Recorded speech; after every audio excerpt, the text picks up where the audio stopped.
नमस्कार। संतोष की रिपोर्ट में आप सबों का स्वागत है। और आज हम संतोष की रिपोर्ट में चर्चा करने से पहले जरा इस तस्वीर को देखिए। ये तस्वीर आपको बहुत ही सामान्य लग रहा होगा, लेकिन इस तस्वीर के सहारे बहुत कुछ समझा जा सकता है। इस तस्वीर में देखिए कि एस सिद्धार्थ जो अपर मुख्य सचिव है, वो ड्राइवर के जस्ट बगल वाले सीट पर बैठे हुए हैं और रवि कुमार रवि मुख्यमंत्री के ठीक बगल में बैठे हुए हैं। देखिए, ये तस्वीर स्वाभाविक इसलिए नहीं है कि अगर हम प्रोटोकॉल की बात करें या सीनियरिटी की बात करें तो जिस जगह पे एस सिद्धार्थ बैठे हुए हैं वहां पर कुमार रवि को बैठना चाहिए था, और जहां एस सिद्धार्थ बैठे हुए हैं वहां रवि को बैठना चाहिए और रवि को की जगह पर सिद्धार्थ को बैठना चाहिए। लेकिन सीएम है, उनका अपना मिजाज है, वो जब चाहे जिसको चाहे जहां चाहे बिठा सकते हैं। तो ये बिठाने का संकेत है कि कुछ न कुछ चीजें बदल रही हैं। एक खास व्यक्ति की वजह से जो सीएम पर जो एक अलग तरीके का दबाव इन दिनों बन रहा है, आप याद करिएगा कि दो तरह के दबाव से सीएम इन दिनों मतलब घिरे हुए हैं और उसकी अक्सर चर्चा होती है। शुरुआत भूजा पार्टी से हुई थी, जिसकी चर्चा आरसीपी शुरू किए थे कि हमेशा ये भूजा पार्टी से घिरे रहते हैं। ललन सिंह, विजय चौधरी, अशोक चौधरी, संजय झा। तो ललन सिंह तो बाहर चले गए थे, तो ये तीन नाम प्रमुखता से लिया जाता था कि ये सब भूजा पार्टी है। एक बात आप गौर करिएगा कि जब से भूजा पार्टी की चर्चा हुई, ये तीनों नाम, चाहे वो संजय झा हो, चाहे अशोक चौधरी हो, चाहे विजय चौधरी हो, ये जो अक्सर सीएम के साथ रहते थे, अब धीरे धीरे कई मौके पर आपको ये दिखाई नहीं देंगे। अशोक चौधरी तो अब दिखाई ही नहीं देते हैं, विजय चौधरी भी यदा कदा दिखाई देते हैं, संजय झा की भी कमोबेश यही स्थिति है। इन तीनों से इतर नीतीश खुद बाहर निकलते हो, क्योंकि रोजाना कहीं न कहीं किसी न किसी कार्यक्रम में वो जा रहे हैं। तो आपको जो भोजा पार्टी का आरोप जिन पर लगा था, उससे तो उसने दूरी बना ली है। ये साफ दिख रहा है कि सार्वजनिक तौर पर ये लोग साये की तरह साथ रहते थे, अब वो स्थिति नहीं है, वो तो बदलता हुआ दिख रहा है। और दूसरा बदलाव जो दिख रहा है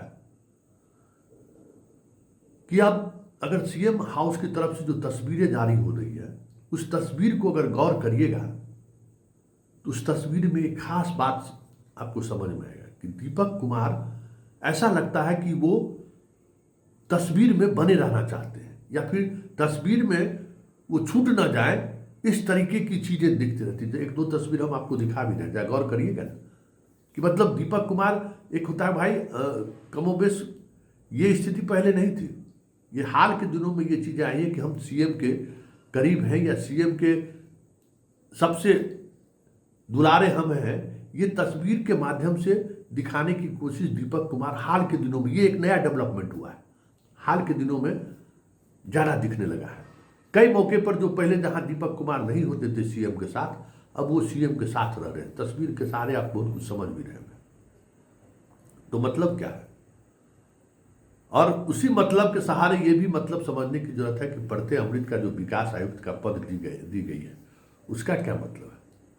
क्योंकि कहा जा रहा है कि दीपक कुमार की जो प्रशासनिक हस्तक्षेप था, उस हस्तक्षेप के तहत ही कुछ न कुछ खेला हुआ चीफ सेक्रेटरी को लेकर, और पढ़ते अमृत छुट्टी पर जा रहे हैं, बड़ी कई तरह की बातें हुई।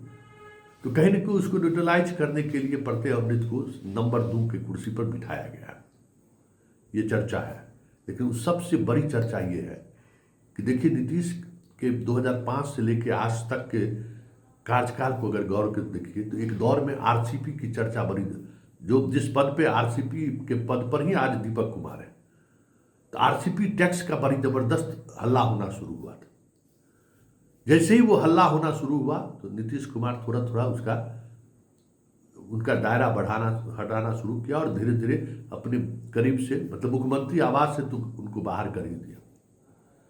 दो ऐसे चेहरे उनके पास रहे जिनको लेकर कभी प्रशासनिक महकमों में भी और बाहर भी कुछ कभी इस तरीके की चर्चा नहीं हुई, करे वो भी कोई टैक्स लेते होंगे या वो उनका एक अलग तरीके का कुनबा बना हुआ है, चाहे वो चंचल कुमार हो चाहे अंजनी बाबू हो। दो नाम हम लोग, और ये मतलब 2005 से लेके 2025 तक की, अगर हम 24 तक की बात करें तो अधिकांश समय आरसीपी के समय में भी ये दोनों अपने अलग अंदाज में सीएम के साथ रहे हैं। और उस दौर में कुछ ऐसी बात नहीं दिखी जो आज दीपक कुमार की वजह से दिख रही है। भाई लग रहा है जैसे पूरी सरकार दीपक कुमार चल रहा है, हर जगह ये इमेज सामने आता है कि दीपक कुमार ही आईपीएस आईएएस का ट्रांसफर पोस्टिंग कर रहा है, सब कुछ उन्हीं के अनुसार डीएसपी एसडीओ लेवल पर वो उनकी चल रही है, सब कुछ हो रहा है।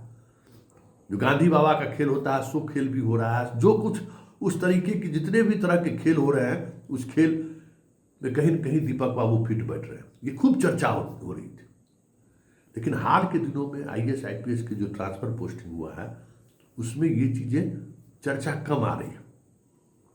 जो लोग झोला छाप थे आईएएस आईपीएस में अधिकांश की पोस्टिंग नहीं हुई है, यंग ऑफिसर पर भरोसा दिया गया है। और ये सब बदलाव कुमार रवि के मुख्यमंत्री आवास पहुंचने के बाद धीरे धीरे दिखनी शुरू हो गई है। और विजेंद्र यादव चाह रहे थे कि रवि को हम ऊर्जा विभाग में ले जाएं, तो कहा जा रहा है कि सीएम ने कहा कि अब बस करिए, अब आपको दूसरा जिसको देखना है देखिए, अब रवि को हमारे पास रहने दीजिए, रवि की जरूरत है।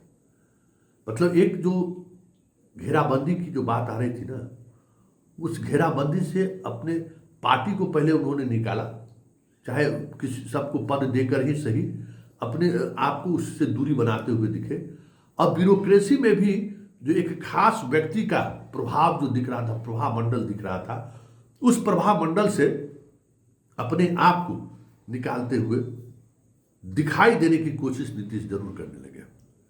और हम इस बीच जितनी तस्वीरें हम आपको दिखाएं उस तस्वीर से समझ सकते हैं कि दीपक कुमार अब उपस्थिति दर्ज करना चाहते हैं कि नहीं हम सीएम के साथ हैं, और ऐसे तस्वीर खिंचा रहे हैं जैसे एकदम प्लान करके वो कैमरों के सामने आके तस्वीर खिंचा रहे हैं।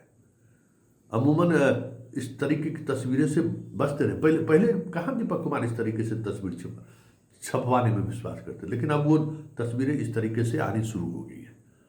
मतलब वो समीकरण भी बदल रहा है। ऐसे में यह चर्चा स्वाभाविक है कि देखिए दो फ्रंट पर नीतीश कुमार पिछले कई महीनों से घिरे हुए हैं।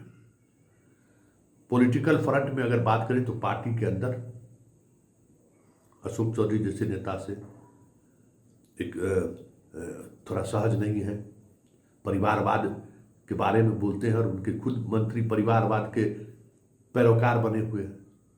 पदाधिकारी की बात करिए तो ये देख रहे हैं ना, अशोक चौधरी को भी देख रहे हैं कि कहाँ बेलागंज में प्रचार कर रहे हैं अकेले। गजब, मतलब कोई किसी जदयू के कार्यकर्ताओं के साथ नेताओं के साथ मंच शेयर नहीं कर रहे हैं, वो एक अलगे दिशा में बढ़ रहे हैं। और वो वहाँ भी खबर है कि अब वो पहले वाली फ्रीक्वेंसी नहीं रहा मुख्यमंत्री आवास में, ये सीधे आप चले गए, तो वो फ्रीक्वेंसी भी अब पहले वाला नहीं रहा। तो ये सारी चीजें जो है ना एक बदलाव का संकेत है। अब इस संकेत का असर बिहार की ब्यूरोक्रेसी पर कितना जल्द पड़ता है ये तो आने वाला वक्त बताएगा, क्योंकि इतना तय है कि इस अभी वर्तमान सेटअप में भले ही यंग आईएएस आईपीएस अधिकारी फील्ड में गए हैं, यंग डीएसपी एसडीओ भी काफ़ी संख्या में फील्ड में गए हैं, लेकिन सारे के सारे बेलगाम हैं, कोई पकड़ नहीं है, ये साफ दिख रहा है। फील्ड में जाइए तो लगता है अराजक की स्थिति है, लगता ही नहीं कि कोई सरकार यहाँ पे है। राष्ट्रपति शासन में भी ये स्थिति नहीं देखने को मिलती है, वो स्थिति दिख रहा है। और यही तो यूएसपी नीतीश कुमार का रहा है। कब तक जंगल राज के सहारे जो है सियासत करते रहेंगे? क्योंकि अगर गवर्नेंस फेल हो रहा है, गवर्नेंस का असर कम हो रहा है, तब तो फिर चुटकी बजाते कहाँ चले जाएंगे उसका कोई ठिकाना है। क्योंकि जो परिस्थिति है उस परिस्थिति में कितने दिनों तक लोग इनको लेकर चलता रहेगा, करे कोई नहीं है तो चलिए ये भी सही। गवर्नेंस में कमी की वजह से लोग अब तंग आने लगे हैं। अरे छोड़ो, अब होता ना कि अति होना, अब बहुत हो गया। तो गवर्नेंस उसी दिशा की तरफ बढ़ रहा है। ऐसे में कंट्रोल करने की जरूरत है। तब देखना ये होगा कि ये जो तस्वीरें कुछ बयां कर रही है, वो तस्वीर कितने दिनों के बाद या कितना समय लेता है अपने आप को एक्शन में लाने को।